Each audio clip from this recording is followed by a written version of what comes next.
Okey, nama saya Nurul Huda Diana binti Muhammad Salim. Nombor matrik di 2022-1104-271. Okey, hari ini kita nak terangkan tentang tema Hari Guru pada tahun 2023. Okey, tema Hari Guru pada tahun ini adalah Guru Insan Pemangkin Generasi Madani. Okey, dengan tema tersebut kat situ ada perkataan yang baru, iaitu Madani. Okay, Madani ini adalah sesuatu yang baru bagi kita. Jadi kita nak tahu dulu apa itu Madani. Sekadar untuk perkataan saja, kita tak tahu apa sebenarnya Madani. Tapi kita kena tahu dulu apa yang dimaksudkan dengan Madani supaya kita dapat capai target generasi Madani tersebut. Okey, Madani itu adalah satu usaha dalam menggabungkan jalinan amalan satu perkara yang dah sedia ada dan menggabungkan dengan perkara yang baru supaya membentuk kepada generasi yang baru dan sedia menerima segala perubahan.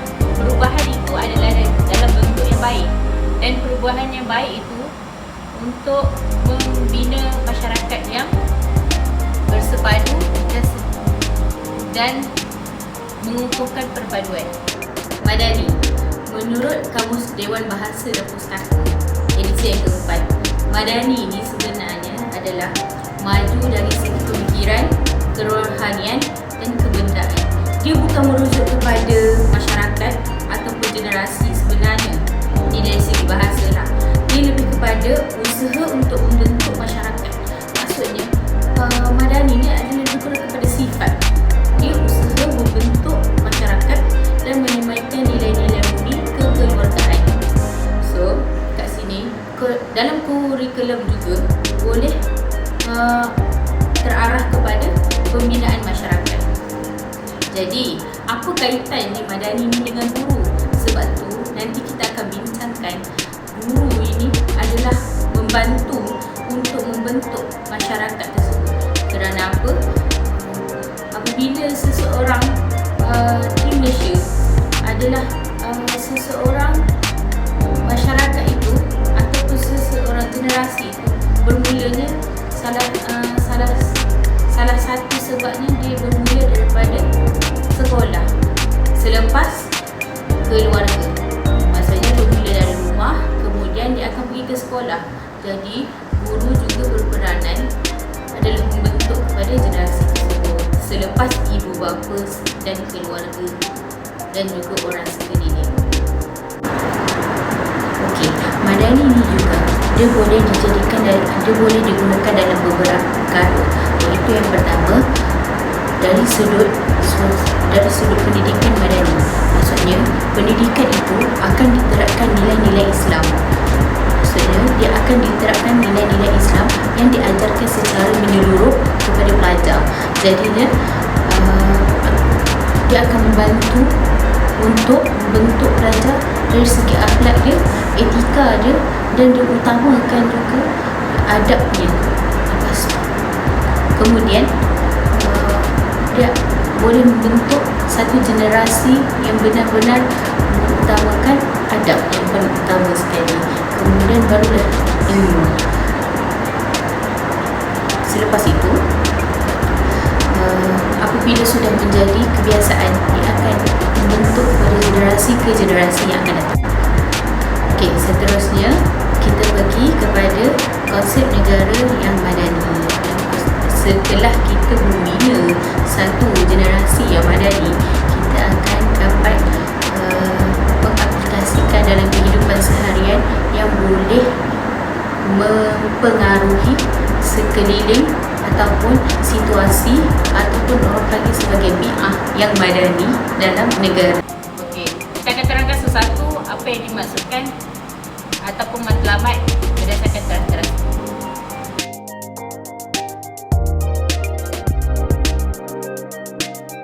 Pertama, kemampanan. Kedua, kesejahteraan. Daya cipta, hormat, keyakinan dan juga ihsan. So, enam teras ini akan diceritakan kejap lagi apakah satu itu satu yang dimaksudkan dengan madani. Kemudian dia boleh membantu guru dalam mencapai matlamat untuk membina generasi madani tersebut. Okey, kemampanan. Kemampanan adalah mutu hidup yang seimbang berdasarkan satu negara dan berasaskan ilmu pengetahuan yang dapat diaplikasikan dalam kehidupan seharian, menyebabkan seseorang itu akan sentiasa bergerak seiring dengan ilmu dan juga adab yang diterapkan dalam diri masing-masing. Okey, seterusnya adalah kesejahteraan. Kesejahteraan ini merangkumi kepada kesejahteraan ekonomi dan juga sosial. Kesejahteraan dari segi sosial adalah kita lebih kepada hormat menghormati sama sendiri, lebih bertoleransi dan akan menyebabkan kehidupan kita lebih harmoni antara sesama kaum yang berlainan ataupun budaya yang berlainan.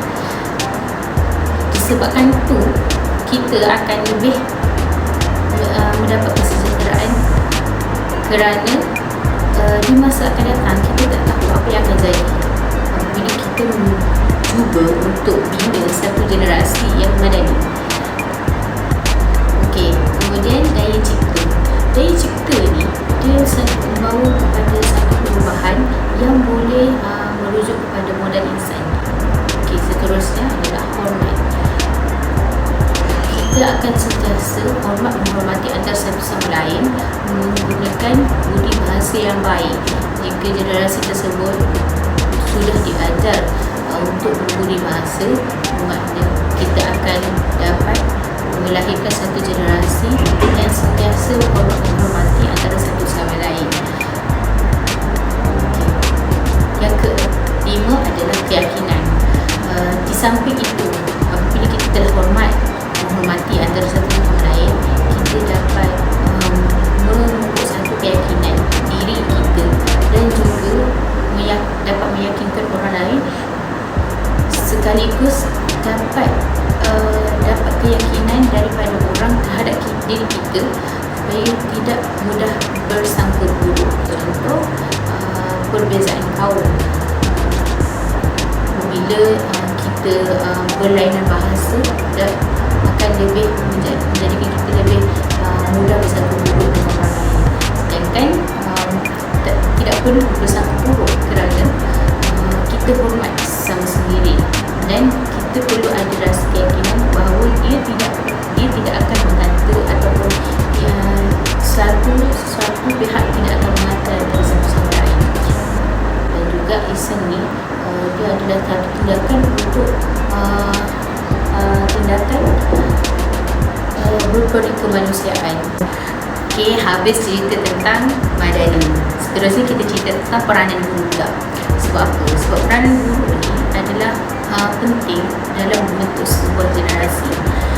Guru adalah umpama ibu bapa yang kedua selepas ibu bapa kita di rumah, kemudian ahli keluarga kita yang mencipta satu situasi atau mencipta satu suasana supaya terbentuknya jadi diri kita yang sekarang. Okey, guru selepas daripada keluarga, maksudnya selepas daripada di rumah, kita akan ke sekolah, bermakna guru adalah ibu kita yang kedua. Apabila guru ini dapat mendorong dan membimbing kita, insya-Allah pada masa akan datang kita akan terbentuk satu generasi yang boleh membawa kebaikan juga kepada generasi yang akan datang. 5 peranan penting terhadap guru. Okay, dalam 5 peranan guru ni juga adalah terletak dalam falsafah pendidikan Islam. Okay, apa itu 5 peranan guru? Pertama, guru sebagai murabbi. Kedua, guru sebagai muaddib. Ketiga, guru adalah muallim.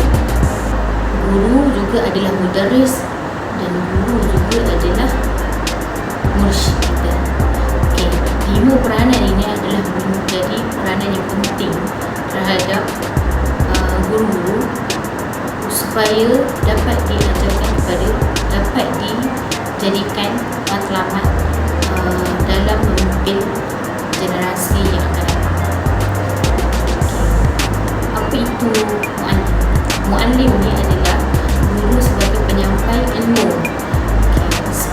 semua orang pun tahu guru tu sebagai penyampai ilmu.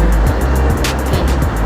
Guru tu juga dia akan menyampaikan ilmu apa yang dia telah belajar dan apa juga yang dia telah basai, dan guru akan mencurahkan segala ilmu tanpa berkira. Kemudian guru adalah sebagai muaddib. Apa itu muaddib? Kataan muaddib adalah daripada perkataan adab. Adab iaitu adab, akhlak. Okey. Guru sebagai muaddib ni adalah orang yang sentiasa mencorakkan, orang yang mencorakkan akhlak, orang yang mencorakkan adab, orang yang mengajarkan adab terhadap murid ataupun pelajar. Okey. Bila di sekolah, pertama sekali adalah muaddib, iaitu mengajarkan adab. Kita tahu kat rumah pun, kalau kita ada satu situasi, contoh dalam keadaan kita makan, nak makan, sebelum makan mesti kita akan membaca doa. Macam itu juga, itu adalah adab. Dan juga makan dengan tangan kanan, itu juga adalah adab. Macam itu juga bila di sekolah, bila kita dah biasa dekat rumah, kita akan bawa ke mana-mana, tak kisah kita ada kat mana, dekat luar negara ke, dekat dalam negara ke, kita ada dekat luar rumah ke, atau dalam rumah, makan pasti juga menggunakan tangan, dan tangan itu adalah tangan kanan. Sebab apa? Kita dah biasa terbentuk dan terdidik dengan makan menggunakan tangan kanan di rumah. Sama juga di sekolah.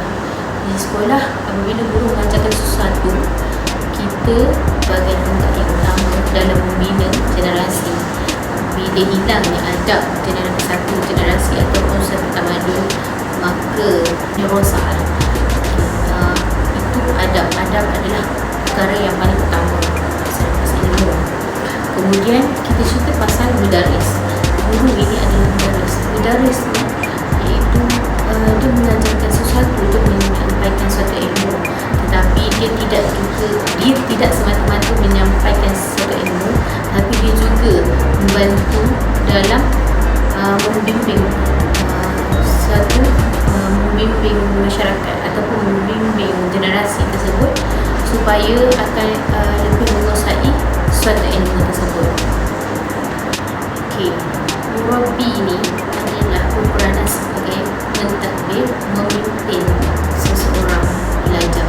Jadi bila jadi murabi, dia perlu menunjukkan satu nilai contoh yang baik, nilai akhlak yang baik, supaya menjadi contoh kepada pelajar, dan juga dia menjadi satu tonggak ke arah pelajar lebih minat untuk menjadi lebih baik. Itu adalah peranan murabi. Kemudian peranan guru yang terakhir sekali adalah sebagai mursyid. Guru sebagai mursyid ini adalah guru itu mesti seorang yang benar-benar alim, seorang yang benar-benar mengajarkan sesuatu ataupun membimbing ataupun juga mendorong pelajar itu kerana Allah semata-mata. Kemudian syarat untuk menjadi guru yang mursyid ini mestilah mempunyai ilmu dan dia alim terhadap segala jenis ilmu dan juga disiplin ilmu. Kemudian beliau juga seorang yang sentiasa menyimpan keaiban pelajar-pelajarnya, dan apa yang diajar akan sentiasa terkesan dalam hati pelajar. Itu adalah guru yang mursyid. Semua ciri-ciri yang telah diceritakan tadi adalah merujuk kepada seorang guru. Okay.